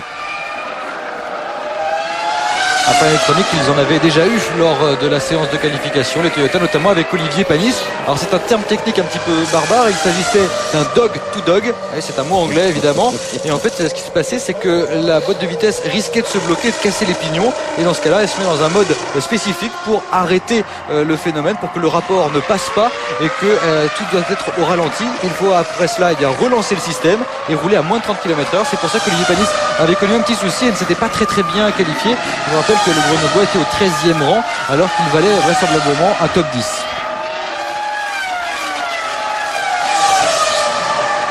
Justement, on en parlait, le voici, Olivier qui rentre au stand pour observer son 3e arrêt. Et oui, on est à 19 tours maintenant de l'arrivée de la course. On travaille beaucoup avec Magescon du côté de chez Toyota afin d'améliorer cette monoplace. On avait d'ailleurs changé les ailerons avant et arrière à l'occasion de ce Grand Prix de Saint-Marin. Également dans les stands, Montoya qui va repartir après 8 secondes et 6 dixièmes d'arrêt. Rubens Barrichello également vient de faire son entrée dans les stands. Et vous apercevez les pneumatiques pas si endommagés que ça. Vraisemblablement les gommes plus dures résistent pas mal, mais ça manque un petit peu de performance du côté du Brésilien. Alors vous avez vu l'intérêt pour les voitures maintenant, c'est celles qui s'arrêteront le plus tard, qui mettront le moins d'essence, qui seront les plus compétitives. C'est le cas pour Schumacher, c'est le cas pour Button, pour Ralph, pour Trulli. Et vous savez que c'est important, on vous en parle tout le temps de ces kilos d'essence. Alors la bagarre. Ralph Schumacher, Trulli, Barrichello, Alonso. Barrichello a ravitaillé. Alonso est là, ils sont pas loin non plus de Ralf Schumacher, ça a réduit un peu l'écart, 9 secondes. Ça va se jouer là. Tout est encore possible, exactement. Ça va. Qui va s'arrêter avant l'autre? Button qui rentre au stand. Oui, le voilà, Button. Ce sera vraisemblablement du côté des hommes de tête Michael Schumacher qui aura le relais le plus court pour c'est ce qu'on vous disait son tout à l'heure. dernier relais. On fait la pole, on a un peu moins d'essence, mais ça paye par rapport à l'usure. Des pneumatiques, ça va être le cas pour Jenson Button qui repart avec des pneus complètement neufs, vous avez pu le voir. Jenson Button qui prend véritablement une taille patron en Formule 1 parce que après ces 2 3e places, il pourrait encore améliorer son meilleur résultat en course, c'est-à-dire accéder au 2e rang après avoir signé sa première pole. C'est quand même quelque chose. Ralf Schumacher, oui, au stand. Lui aussi observe son 3e arrêt. Et ça repart après 7 secondes et 1 dixième pour le pilote allemand, dont l'avenir est pour l'instant tout à fait incertain en Formule 1. Je vous rappelle qu'il était en tractation avec Williams pour renouveler son contrat, qu'il voulait beaucoup d'argent et que Sir Frank Williams en avait beaucoup moins à lui proposer.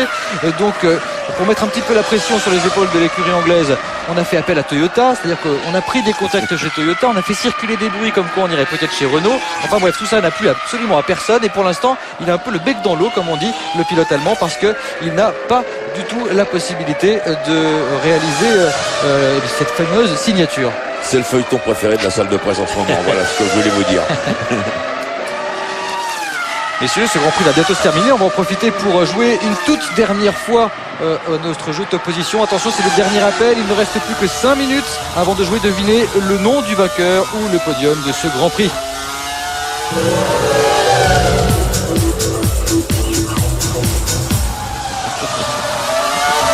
TF1.fr ou le téléphone 32 80 34 centimes la minute pour gagner un stage de conduite de sécurité et sur l'ensemble de la saison une voiture d'une valeur de plus de 35 000 euros. Et le public ici est venu nourrir les gradins alors que l'on se prépare du côté des stands pour encourager la Scuderia Ferrari. On espère qu'il y aura également beaucoup de monde à Manicourt. Ah oui. Début juillet pour le Grand Prix de France et puis également du monde la semaine prochaine pour ceux qui aiment les Super Racing Weekend car il y a également une course là-bas et c'est vrai qu'un circuit ne vit pas uniquement pour la F1, ça vit absolument tout au long de l'année. Michael Schumacher qui rentre au stand pour observer son dernier arrêt. Nous sommes au 46e tour.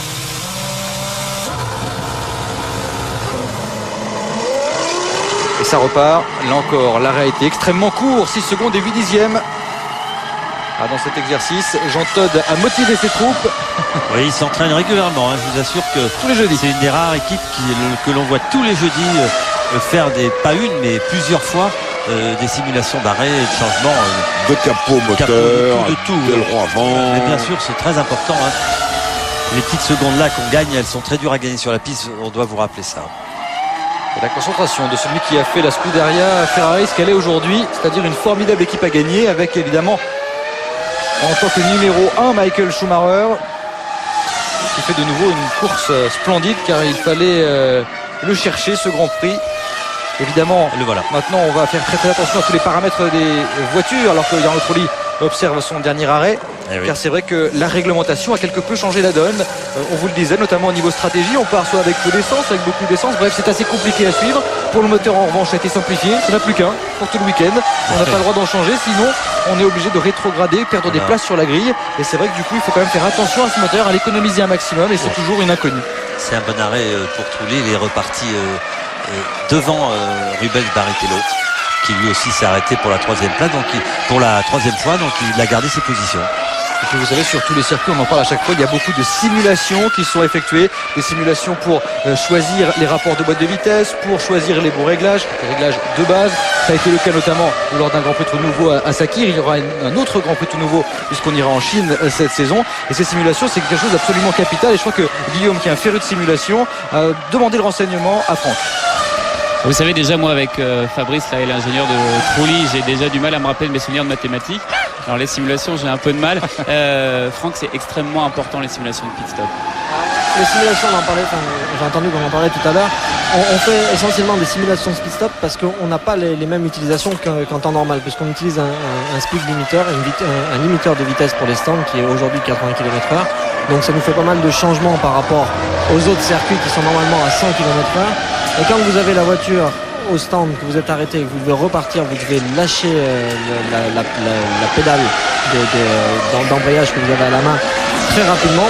Et comme le moteur est limité à un certain nombre de régimes pour ne pas dépasser la vitesse autorisée, on doit travailler un petit peu sur tous les softwares du châssis et du moteur pour empêcher que la voiture cale lors du départ. C'est pour ça qu'à chaque fois que quelqu'un rentre au stand à Imola, pendant toutes les journées d'essai, les gens ont fait à chaque fois des simulations de départ. C'était uniquement pour voir si la voiture n'est pas calée et améliorer justement ce petit software. C'est clair. Michael Schumacher pour l'instant toujours en tête et Rubens Barrichello qui commence à mettre la pression sur Jarno Trulli. Même si là il a un petit peu coupé son effort. Barrichello était revenu très près et d'un coup il a perdu beaucoup de temps, un petit peu étonnant. Attention, erreur, c'est... Oui, ça arrive au plus grand. On l'a vu notamment avec Michael Schumacher lors de la séance de qualification pour aller chercher le temps de Jenson Button qui était le tout premier ordre. Il a fallu que le sextuple champion du monde prenne des risques et il a failli le payer très très cher. On se prépare du côté de chez Renault. Fernando Alonso qui est le seul des hommes de tête à n'avoir pas ravitaillé, évidemment. Voilà, il est là. 2 arrêts seulement, il va observer son 3e ravitaillement, le pilote espagnol. Ça y est, il vient de rentrer. Et on le retrouve avec l'homme à la sucette qui doit maintenant courir devant pour lui indiquer de freiner mettre le pied sur le frein pour qu'on puisse changer les pneumatiques. Faut qu'ils se dépêchent parce qu'il a un coup à jouer, Fernando Alonso. Et oui, là. et là ils Par sont rapport dépêchés. par rapport à Trulli et à Barrichello. Ils sont là. Ils sont là, regardez, il Là, a il joué. vient de passer, il est Voilà. repassé devant. Voilà. Parfaitement joué de la part des mécaniciens de chez Renault. Eh oui. Bravo. Bravo, la stratégie aussi c'est ça. C'est les arrêts un peu plus loin que les autres. On tourne plus vite à la fin et on repart avec moins d'essence et on va aller plus vite aussi jusqu'à l'arrivée. Jacques, vous aviez raison, vous nous le disiez en début de Grand Prix, lorsque le dernier relais est le plus court possible, eh bien, non seulement on met moins d'essence, donc on passe moins de temps dans les stands, et en oui. plus on va plus vite. Et bien ce que vous nous disiez se confirme. Oui, tant mieux d'ailleurs pour Fernando et pour Jarno Trulli, ils sont là devant la Ferrari. C'est, comme vous le disiez tout à l'heure, une référence. Sato est dans les points, donc on est un peu dans les configurations des Grands Prix déjà. Il y a 2 Ferrari, 2 Renault, 2 bars. Et les McLaren, Et les Mercedes McLaren. qu'on ne voit pas. Voilà, on ne les verra pas pour le moment en tout cas, ils ont du mal. On a choisi une stratégie comme d'habitude, bon, qui pourrait paraître bonne, mais c'est pas ce que j'aurais fait de partir avec beaucoup d'essence en fin de peloton parce que on s'endort au volant. Et vous avez vu que les 2 arrêts pour aussi bien Raikkonen que Senna, ça n'apporte rien à l'équipe. Ils sont 9e et 10e depuis le début du Grand Prix. Ils vont rester 9e et 10e s'il n'y a pas d'incident. Et puis ça devait être un véritable calvaire pour Kimi Bien Raikkonen, sûr, parce en que ces plus. monoplaces avec du poids sont très très difficiles Oui. à piloter. Et le Finlandais a de souffler toute la course. Et d'ailleurs ce n'est pas terminé parce qu'il est 9e, donc évidemment pas dans les points.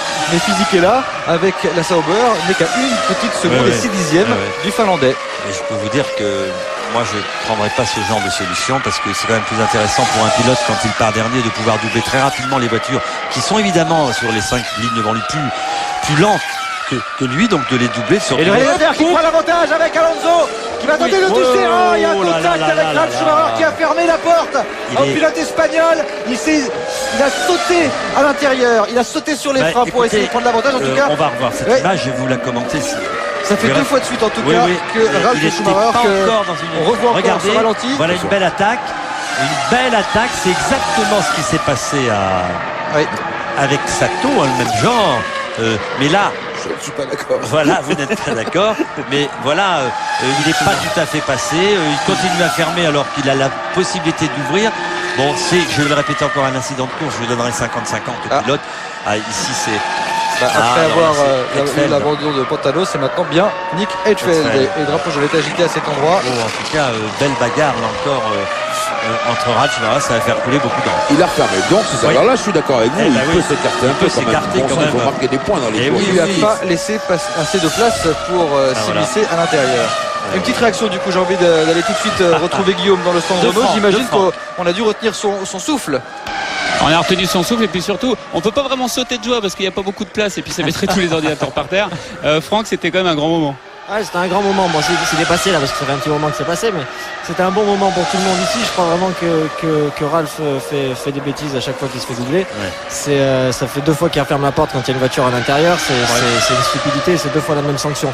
Ouais, Donc c'est bien fait, mais ça nous fait rentrer dans les points un peu plus. Et c'est une bonne option. Voilà. C'est très bon, mais ce qu'il faut rappeler quand même que dans l'incident de Ralf avec Sato à Bahreïn, à Sakir, je veux dire, c'était un peu différent. Sato arrivait très vite derrière lui, un peu bloqué.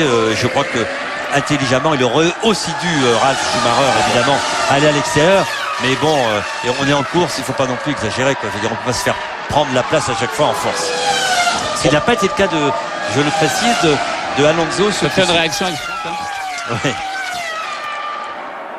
Et Michael Schumacher toujours en tête après 51 tours. Il devance Jenson Button et le classement a été, vous l'avez vécu avec nous il y a quelques secondes, C'est bon. totalement modifié. C'est bon pour puisque Renault. Montoya est toujours 3e et Alonso et Trulli sont désormais 4e et 5e. L'Espagnol qui a pris tous les risques pour aller chercher cette 4e place. Et puis maintenant, regardez, il est en point de mire pas très loin. Montoya, 4 secondes et 7 dixièmes. Alors certes, c'est assez important comme écart, sauf que Montoya vient de signer un tour en 1.24.4 alors qu'Alonso est en 1.22.8. Et vu qu'il reste maintenant une grosse dizaine de tours, 11 tours exactement, il peut encore espérer améliorer son classement et pourquoi pas aller chercher un 2e podium cette année. Oui, et je vais vous expliquer pourquoi. Montoya s'est arrêté au 43e tour. Fernando Alonso 48e. Il est reparti avec des pneus neufs qui vont être beaucoup plus performants avec la même quantité d'essence évidemment que Montoya, mais avec des pneus qui auront 5 tours de moins et c'est énorme.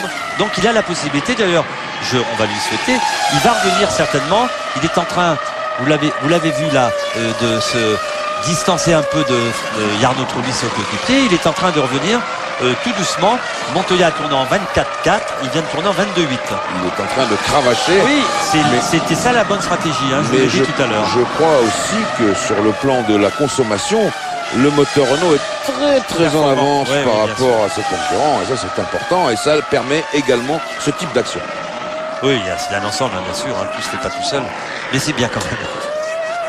Montoya donc toujours 3e, Alonso à 4 secondes 7 et il peut encore revenir, peut-être. En tout cas, Guillaume, j'ai envie de me tourner vers vous. Est-ce que du côté du stand de Renault, est-ce que du côté du stand de Renault, on essaie de prendre l'avantage, de motiver un peu Fernando Alonso, comme ça a été le cas par le passé, pour aller chercher cette 3e place? La motivation d'Alonso ne fait aucun doute. Franck, il va aller chercher Montoya? Non, il ne va pas aller chercher Montoya. On vient de parler des temps justement et c'était pour ça que je voulais intervenir sur ce sujet-là. On en a parlé tout à l'heure. Là, Montoya il roule en 24-4, donc comme on a prévenu. Fernando il vient déjà de dropper de 5 dixièmes par rapport. Il vient de perdre 5 dixièmes par rapport au tour présent. C'est uniquement dû aux pneus. Il sort, il a des pneus frais, il va faire 2 tours, 3 tours très vite. Et ça va retomber. Et c'est tout le temps la même chose, c'est tout le temps le même cirque.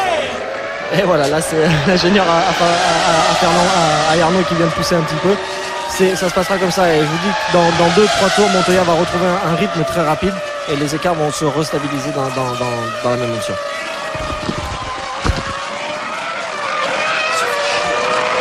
Michael Schumacher toujours aux avant-postes après 53 tours, 1:23.850. Alonso qui a quand même été encore une seconde plus vite, donc il faut peut-être qu'il se serve de cet avantage pneumatique sur ces 2-3 tours pour essayer de revenir au contact de Montoya, car après il pourra peut-être mettre la pression au pilote colombien pour récupérer une 3e place. Et puis il y en a un autre qui a la pression maintenant aussi, hein. Vous l'avez vu, c'est Jarno Trulli, c'est pour ça qu'on a entendu son ingénieur. Allez, avance, parce qu'il est là, Barrichello, regardez-le, et il est en très bonne position, juste derrière Trulli. En 1 seconde d'écart maintenant, Barrichello qui met la pression sur les épaules du pilote Renault, il est pour l'instant 5e.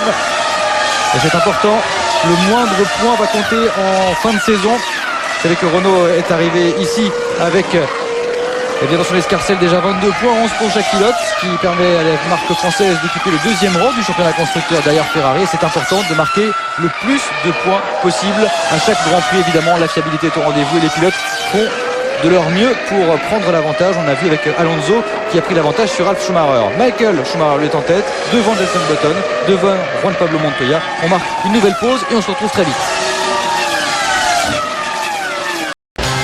Ça se complique pour Jarno Trulli à quelques tours maintenant de l'arrivée à 6 boucles de l'arrivée de ce Grand Prix de Saint-Marin. Barrichello met une pression d'enfer sur le pilote Renault.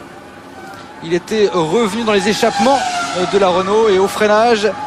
Trulli a réussi à refaire une petite différence, mais regardez Barrichello qui est en chasseur en train de suivre le pilote italien. On vous l'a dit ici, c'est difficile de doubler, donc si Jarno Trulli a une voiture qui marche toujours de la même façon, il aura peut-être du mal à doubler Rubens Barrichello, parce que c'est pas évident, mais bon, on joue pour la 5e place. Cela dit, s'il perd sa place, Trulli, Renault conservera néanmoins, s'il échange avec Barrichello, conservera néanmoins sa 2e place du championnat du monde. C'est entre Baronda et Williams BMW que ça va se corser. Oui, bien sûr. Parce qu'ils étaient ex-aequo jusqu'à présent. Alors il est revenu à 2 secondes 9 Fernando Alonso sur Montoya pour la 3e place. Il y a une place quand même sur le podium qui peut peut-être se jouer, on l'espère en tout cas pour Alonso et la Renault. Évidemment, du côté des commissaires, on va un petit peu regarder ce qui s'est passé entre Ralf Schumacher et Fernando Alonso. Ça c'était évident, j'espère qu'on ne va pas pénaliser. Ça sera après la course évidemment et on les pénalisera après la course. Allez, il reste 5 tours. Pour l'instant, moins de 3 secondes entre Montoya et Alonso.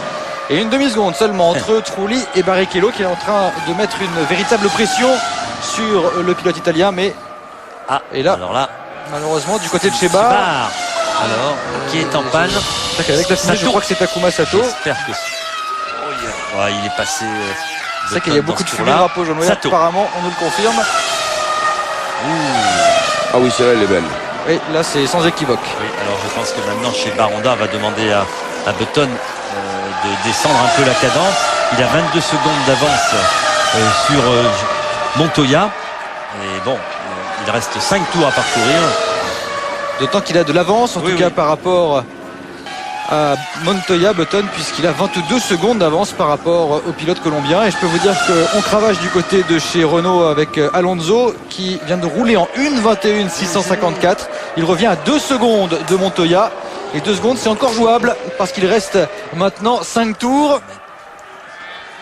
Et pour l'instant, vous savez, c'est un véritable taureau, Alonso. L'Espagnol ne se laisse jamais abattre. Il faut qu'il aille chercher cette place, c'est son boulot de pilote. On attend ça de lui chez Renault et c'est important de le faire. Juste une petite précision dans l'ambiance surchauffée de cette cabine. Raikkonen entre dans les points pour la première fois de la saison. Dans le point d'ailleurs. On est ravis. Ce qui pourra que même en partant avec beaucoup d'essence à 2 arrêts, on peut marquer des points. Avec l'abandon des voitures qui vous précèdent, évidemment. Bien sûr. Il redonnera sans doute pas le sourire à Raikkonen de toute façon. Button, ça y est, on l'a prévenu, tourne un peu moins vite. Hein. Ah oui. Voilà, 4 dixièmes de repris encore de Fernando Alonso. Vous savez que Fernando Alonso, Jean-Louis, c'est un vrai taureau. La voiture est devant lui, il voit. Elle est pas rouge, il voit rouge quand même. Et il va aller la chercher, vous allez voir. Il reste 4 tours. Lui aussi va aller les chercher certainement. Regardez. Ouais, ça va être difficile. En tout cas, il y a 200 gains entre Montoya et Alonso. Et puis là, il y a 200 gains également avec Trulli et Barrichello. Une fin de course difficile pour les gens de chez Renault. On doit être figé devant les écrans parce que ça chauffe. Allez, Yarno. Allez, Yarno. Tiens le coup. Allez, Ruben, ça veut dire la même chose chez Ferrari. Bah oui, bien sûr. Important aussi. Hein. On a entendu l'ingénieur de Renault, on n'a pas entendu l'ingénieur de Ferrari, mais ça marche comme ça. Hein. Ah oui. Ça marche comme ça. Ils crient dans les radios depuis la passerelle de commandement, les uns les autres, les rouges comme les bleus. 4 tours, encore 4 tours. Alors, il faut tenir évidemment pour conserver cette 5e place. Évidemment, ça va être aussi dur pour Alonso s'il avait la chance de pouvoir revenir sur Montoya, de doubler celui-ci, surtout dans le dernier tour ou l'avant-dernier tour. Donc oui, c'est pas le genre de la maison pour Montoya de se laisser. Il y a aussi une jolie bagarre entre Raikkonen et Fisichella qu'on n'a pas à l'écran. Fisichella est en train de revenir. Il y a 1 seconde de Raikkonen. Évidemment, pour Fisichella, ça serait aussi un point et ça serait aussi un point pour Sauber après le point marqué par Massa au dernier Grand Prix.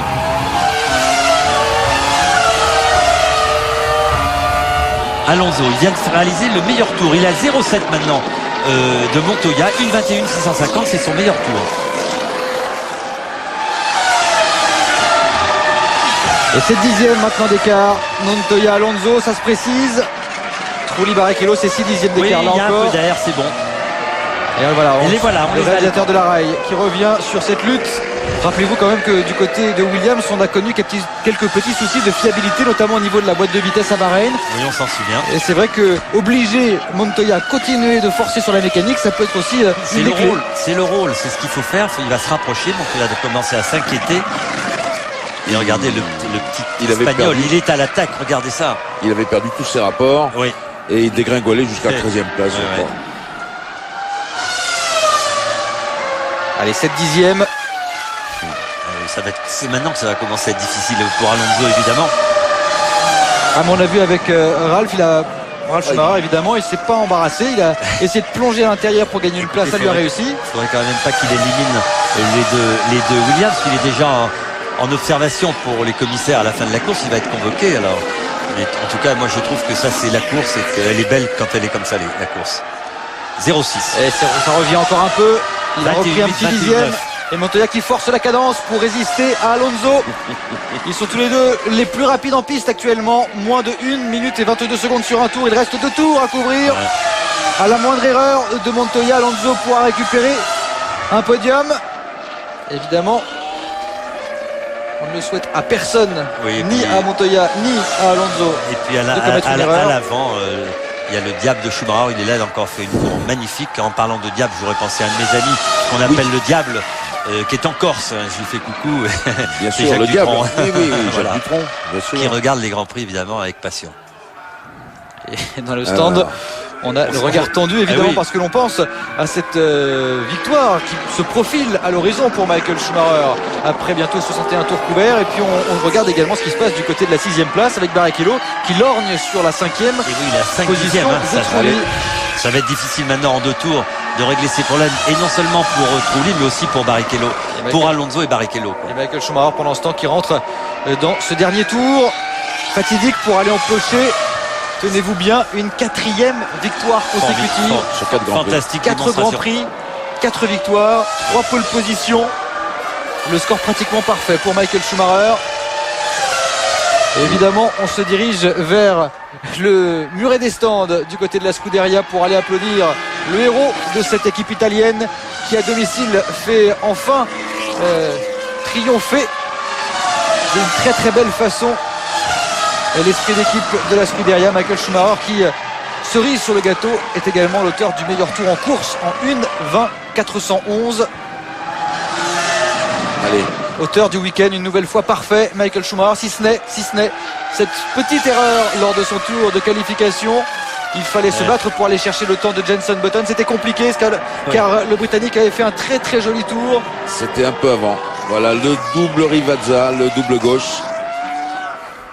Et Michael Schumacher qui en termine des 62 tours de ce Grand Prix de Saint-Marin à Imola. Tous les tifosi sont debout, la caméra en tremble car cela saute de tous les côtés et il empoche comme un roi sa 74e victoire en Grand Prix, la 4e consécutive de la saison, sa 3e consécutive ici dans la République de Saint-Marin. Michael Schumacher victorieux en 1h26 et 19 secondes. Et puis derrière il y a une nouvelle star également qui vient d'empocher la 2e place. Il s'agit de Jenson Button qui, après avoir égalé sa meilleure place en course lors du dernier Grand Prix à Bahreïn, il était 3e, vient d'améliorer ce record puisqu'il termine désormais 2e. Et finalement Alonso dans le dernier tour qui n'aura pas pu trouver l'ouverture sur Montoya et qui se classe 4e derrière le pilote colombien. Et pour la 5e position, Jarno Trulli jusqu'au bout aura réussi à résister à la Ferrari de Barrichello pour conserver sa 5e position aux dépens du pilote brésilien.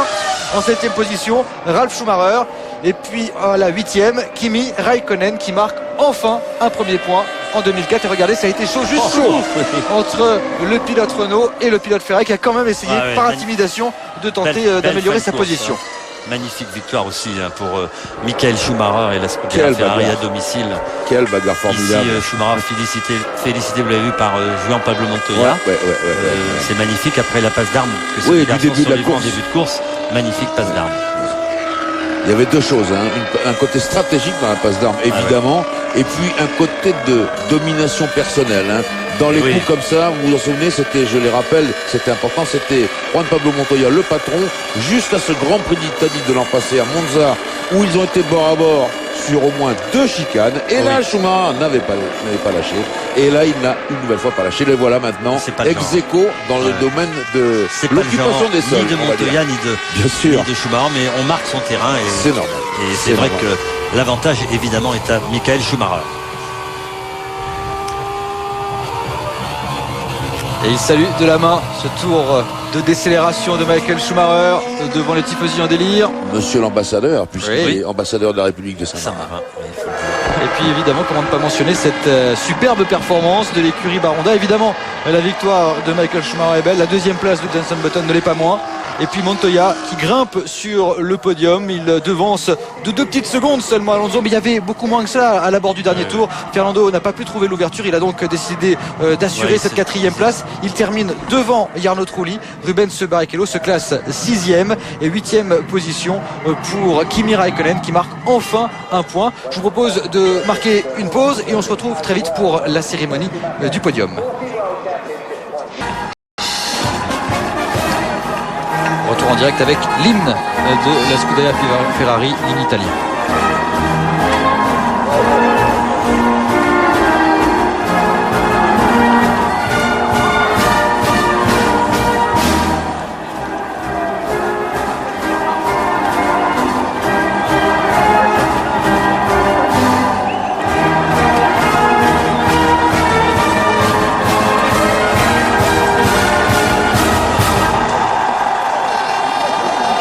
« 74 victoires au compteur.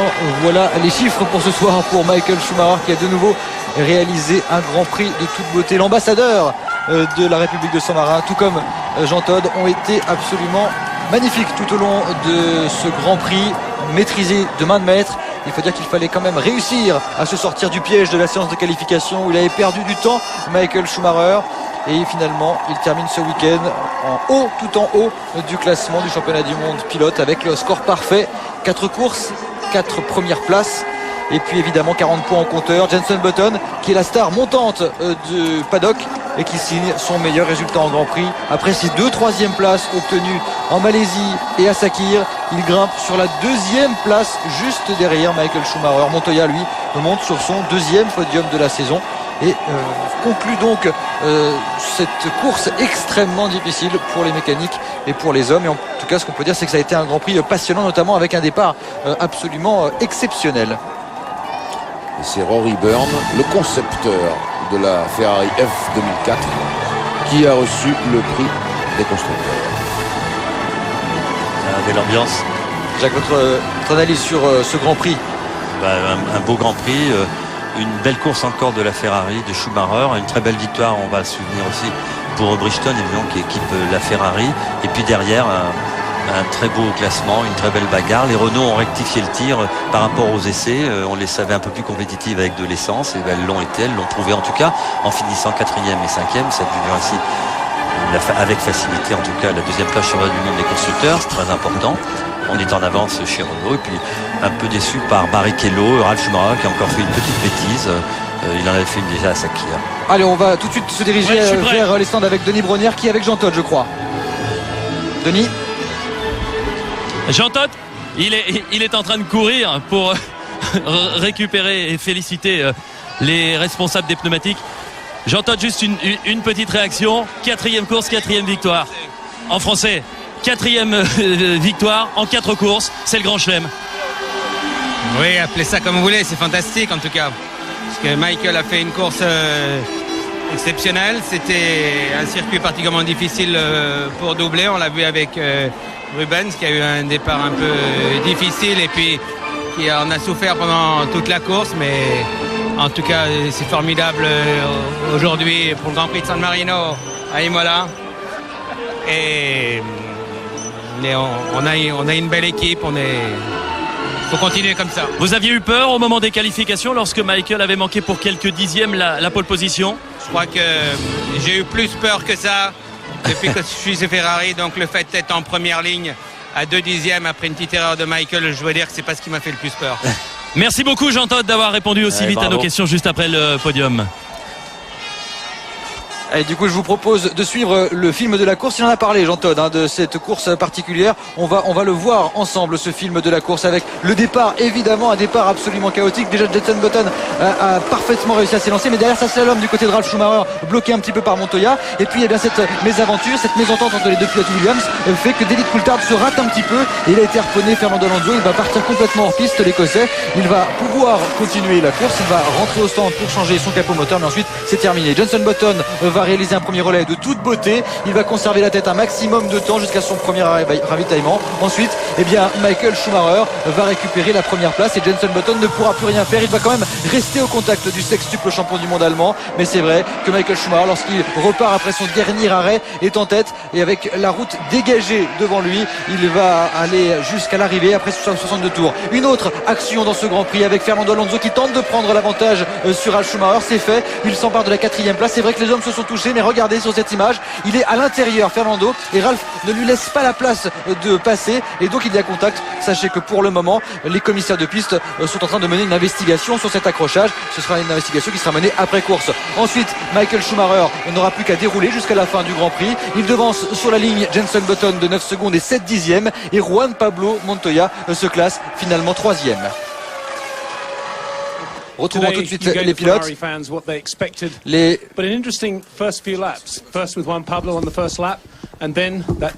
Vous avez fait un superbe tour. Ensuite, Jenson a réussi à récupérer. Oui, c'était très important. Jenson était devant moi. J'avais l'impression qu'il pleuvait pour moi et que c'était sec pour lui. Il était en train de disparaître. Je n'arrivais pas à le suivre tout simplement. Il a fait vraiment superbe tour et moi il a fallu que je prenne quelques tours pour m'habituer à cela et que je puisse ensuite réagir et revenir. Mais c'est vrai que ça a été pas mal. Il était en tout cas régulièrement en 1 minute et 21. Donc moi aussi j'ai dû en faire des tours en 1 minute 21 pour revenir. Ça a été une après-midi vraiment très mouvementée, très animé. Et c'est vrai qu'on avait quand même un bon rythme pour revenir. C'était un premier tour assez excitant. Comme vous l'aviez prédit, ça a été un petit peu chaud. Cette chicane, ça s'est passé un petit peu mal pour certains. Ouais, c'était, vous savez, très très glissant de mon côté. Et je me battais contre Juan. C'était pas tout à fait simple de le maintenir derrière moi. J'ai voulu bien sûr éviter qu'il me passe. Il aurait pu ensuite essayer de s'envoler. Il aurait pu être plus rapide que moi dans les premiers tours. Donc il fallait absolument que je reste au contact de Jenson Button. Maintenant, on sait que vous avez évidemment, vous êtes qualifié avec un peu plus d'essence que Button. Est-ce que c'était critique de se qualifier avec un peu plus d'essence? Je ne crois pas que c'est très important. Je crois surtout qu'il a fait un super tour en qualification et voilà le résultat. Il méritait cette pole position. Et moi, je méritais la deuxième. Bravo et merci. On se retourne maintenant vers Jenson. Vous avez mené le Grand Prix de Saint-Marin. Comment ça s'est passé? Le premier tour a été vraiment génial. Ça a été un feeling particulier. J'étais vraiment à fond dans la voiture. J'ai essayé de faire le plus gros écart possible dans le premier tour. Ensuite, mon rythme dans le premier relais était vraiment très bon. On était avec des pneus neufs après chaque ravitaillement et on pouvait suivre ou essayer de rester au contact de Michael, ça n'a pas été évident. Alors apparemment c'était le jour et la nuit. Comment était la voiture? Elle avait l'air d'être quand même extrêmement efficace. Vous savez, en course c'est très difficile d'avoir une voiture parfaite. Il y avait pas mal de vent aujourd'hui. La voiture était un petit peu plus compliquée à piloter qu'attendu. C'était assez compliqué, assez difficile. Mais vous savez, même avec ces problèmes, le rythme était correct, la vitesse était correcte. C'est votre meilleur résultat et bravo pour cela. Maintenant, Juan Pablo, parlez-nous du premier tour. Ouais, Michael s'est un peu raté dans son départ et j'ai essayé de le passer dans les virages numéro 2 et 3. J'ai dû relever le pied parce que j'essaie de m'immiscer à l'intérieur. Lui a fait la même chose après. Donc bon, vous savez, j'ai juste essayé de prendre l'avantage, mais c'est vrai qu'il était un petit peu à l'extérieur, il m'a pas laissé la place, donc c'était soit je le tapais, soit j'allais dans l'herbe, j'étais dans l'herbe, c'est tout. C'est maintenant la FIA qui doit décider. Est-ce que ça a endommagé votre voiture? Non, vous savez, il m'a juste tapé assez fort pour me mettre dans l'herbe. C'est un peu décevant. Mais bon. Ensuite, ça a failli être très très chaud avec Ralf Schumacher, votre coéquipier. Oui, en revenant sur la piste, j'ai vu qu'il était là et il n'était pas assez proche pour me doubler, donc je gardais ma ligne. Et le rythme de Jenson, incroyable le premier relais. Il était absolument, c'était incroyable. Je sais ce qu'on pouvait faire en termes de rythme, mais là, lui, il était vraiment très rapide. Donc on pouvait pas du tout rivaliser avec lui, il était trop rapide. Michael, parlons un petit peu de cette journée. C'est votre quatrième victoire consécutive. Ça a été un week-end très particulier parce que je suis l'ambassadeur de Saint-Marin et c'est un Grand Prix à domicile finalement pour nous. J'espère que tous les tifosi ont apprécié cette course. On a vu que l'émotion était bien présente également sur le circuit. C'était absolument fantastique. C'est simplement un rêve qui devient réalité. Vous savez, retourner chez soi après 3 belles courses, 3 victoires et avoir en plus un super résultat. Si on oublie la qualification, c'était bien. Merci en tout cas à Michael Schumacher. Je vous propose qu'on se penche maintenant sur les classements du championnat et de ce Grand Prix. Évidemment, c'est Michael Schumacher qui s'impose devant Jenson Button et Juan Pablo Montoya. Fernando Alonso termine 4e devant Rubens Barrichello, Ralf Schumacher et Kimi Raikkonen. Voilà pour ce qui est du classement pilote. Désormais Michael Schumacher à l'arrivée est donc en tête, mais du côté du classement au niveau des points, on va se pencher dans quelques instants sur cela avec évidemment le score parfait pour Michael Schumacher, 4 courses, 4 victoires, 40 points au compteur. Il devance Rubens Barrichello, 24 points. Jenson Button est 3e à un petit point du Brésilien Barrichello qui accède à la 2e place du championnat. Montoya occupe le 4e rang avec 18 points. Il devance de 2 petits points Alonso et Trulli. Alonso de 2 petits points et Alonso Trulli qui ont 1 point d'écart. Et puis évidemment, côté constructeur, Ferrari en tête avec 64 points. Et puis Renault qui s'accroche à cette 2e place du championnat. Il a 31 points au compteur pour les monoplaces aux losanges. Baronda 27 points ainsi que Williams et suivent McLaren, Mercedes Mercedes, Jaguar et puis Sauber. Voilà messieurs, ça a été un Grand Prix absolument palpitant sur l'ensemble du week-end, aussi bien depuis les séances d'essai jusqu'à la course, pardon. Et puis évidemment avec la nouvelle équipe, on a eu beaucoup d'interviews durant tout ce Grand Prix, durant F1 La Une. Merci à tous, on se retrouve très vite pour le prochain Grand Prix à Barcelone. Au revoir, merci. Au revoir à tous.